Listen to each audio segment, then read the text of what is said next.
Hello guys, তোমরা সবাই কেমন আছো? অনেকদিন পর একটা ব্লগ ছাড়ছি। তো এটা ছিল আমাদের কালী পুজোর বিসর্জনের ব্লগ। হ্যাঁ, তোমরা এটাই ভাবছো যে কালী পুজোর বিসর্জনের ব্লগ কেন ছাড়ছি। তো এতটাই ব্যস্ত ছিলাম যে কালী পুজো থেকে শুরু করে আমি একটাও ব্লগ করতে পারিনি, কারণ প্রচুর ব্যস্ত ছিলাম। তো বিসর্জনের দিন একটু ফাঁকা ছিলাম, তো ভাবলাম বিসর্জনের ব্লগটাই করে তোমাদের শেয়ার করে দিই। তো এটা ছিল বিসর্জনের ব্লগ। তো এখানে আমি মিষ্টি মুখ করিয়ে দিচ্ছি মাকে, সবাই মিলে এখানটায় মিষ্টি মুখ করাচ্ছি, সিঁদুর পরাচ্ছি। তো কালী পুজো থেকে এতটা ব্যস্ত থাকার কারণে আমি একটুও ভিডিও করতে পারিনি।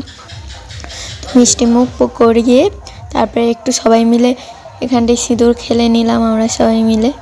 তো সিঁদুর টিঁদুর খেলে তারপর সবার নাচ দেখছিলাম।